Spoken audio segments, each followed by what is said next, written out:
بڑائی وہ کرنے کے لیے وہ کریں. عورتیں بھی اس سے بھائی پڑی ہے آج, اس لیے میں خاص طور سے پوائنٹ میں رکھ رہا ہوں. عورتیں بھی بھائی پڑی ہے اور ان کو بھی اپنی شرمگاہ کے تعلق سے بہت احساس کمتری ہے, اور مختلف قسم کے آپریشنز کروائے جاتے ہیں. اگر آپ کو نہ پتہ تو الگ بات ہے, لیکن دس از کامن, اتنا کامن ہے کہ آپ کو اندازہ نہیں ہوگا. بہرحال چونکہ میں فیلڈ میں ہوں, میں جانتا ہوں, میں لوگوں سے بات کرتا ہوں, بہت سے ڈاکٹرز میرے پہچان کے, اور چھوٹے شہر بہت بڑے بڑے کام کرتے ہیں, بڑے شہروں کی بات آپ کو یاد رکھنی چاہیے. بالی ووڈ کے ایکٹر ایکٹریسز اورنگ آباد آتے ہیں, آپ کو پتا ہونا چاہیے ان کاموں کے لیے. بہرحال آپریشنس ہوتے ہیں, تو کبھی بھی چھوٹے سٹیز میں جاتے, کوئی امریکہ جا کے نہیں کرائیں گا, تائیوان ضرور جائیں گے یہ کام کے لیے, اس لیے کہ وہاں کیمرے نہیں لگے ہوئے کہ یہاں یہ سیلیبریٹی آ کے یہ کام کی, لیکن امریکہ جائیں گا تو پھنس سکتا ہے. سمجھ رہے ہیں آپ بات کو؟ تو چھوٹے سٹیز میں جاتے ہیں, اور ایسے ماہر ڈاکٹرز ہر سٹی میں آج موجود ہے. چھوٹے چھوٹے سٹیز کو اپنا وہ مقام بناتے ہیں تاکہ کم لوگوں کو پتہ چلے یہ لوگ آگے فلاں کرتے ہیں.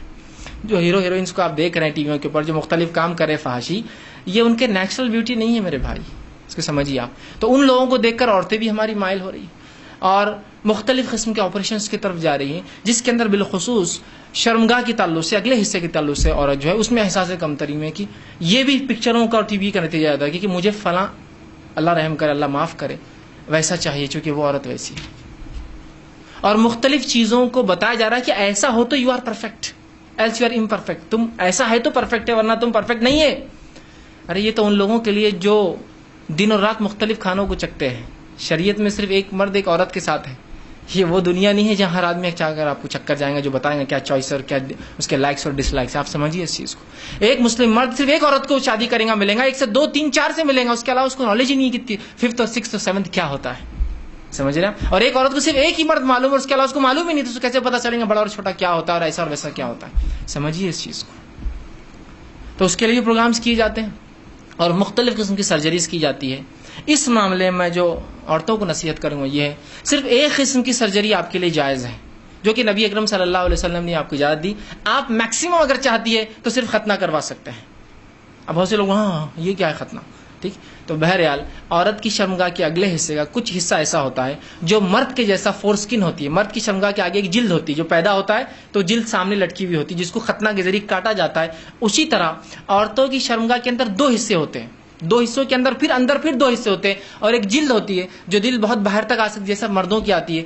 رسول اللہ صلی اللہ علیہ وسلم جب سوال ہو اللہ کے رسول کیا اس جلد کو ہم کاٹے, اس فور سکن کو, تو آپ نے کہا ہاں, مگر زیادہ نہیں, ورنہ تم لذت کھو بیٹھو گے. اس کو کٹ کیا جا سکتا ہے لیکن with in a certain limit, اتنا نہیں کہ اس سے لذت کھو دے آپ. لذت سمجھ آپ, اس لیے کہ وہ حصہ لذت میں کام آتا ہے, وہ حصہ سیکشول لائف کو انہانس کرتا ہے, وہ حصہ لذت دیتا ہے مرد کو بھی اور عورت کو بھی.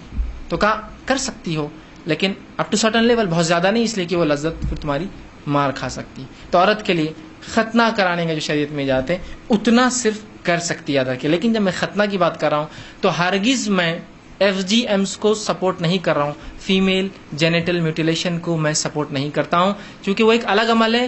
رسول اللہ جو اجازت دے رہے ہیں وہ ایک الگ عمل ہے, یاد رکھیے. ان دونوں کو ختن مت ملائیے, اس لیے کہ ہوتا ہے اسلام پر ایک الزام میں عورتوں کے حقوق مارنے میں ایک الزام یہ ہے کہ اسلام allowed female genital mutilation, F G Ms. اسلام کبھی بھی ایف جی ایم کی اجازت نہیں دیتا. فیمیل جینیٹل میوٹیلیشن کیا ہوتا ہے آپ کو بتا دیتا ہوں. اس میں ہوتا یہ کہ عورت کی شرمگاہ کے جو دو حصے ہوتے ہیں دونوں کو کاٹ دیا جاتا ہے, کاٹ کر ان کو چپکایا جاتا ہے پکڑ کر, جیسی نشتر مارتے ہیں, سب بچوں کو کرتے ہیں نا ختنہ, نشتر مارتے ہیں اندر کا حصہ نہیں باہر کا, اور اس کو چپکا دیا جاتا ہے اور اس کو سی دیا جاتا ہے.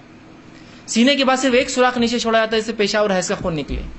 اس کی وجہ کیا بتائی جاتی ہے کہ جب اس کا نکاح ہوگا, نکاح سے پہلے اس کو واپس کھولا جاتا ہے اور کاٹا جاتا ہے تاکہ وہ اپنے شوہر کے لیے پاک کرے. شریعت ہرگز اس کی اجازت نہیں دیتی, اور بہت سارے ممالک اس کو کامن پریکٹس سمجھتے ہیں. شریعت میں اس کی کوئی گنجائش نہیں, یاد رکھیے. جو میکسیمم گنجائش ہے وہ ہے صرف ختنہ کی, جو کہ باہر کے حصے کو کاٹ کے نہیں, اندر سے جو ایک فور سکن آتی ہے اس کو کاٹنے کی اجازت ہے.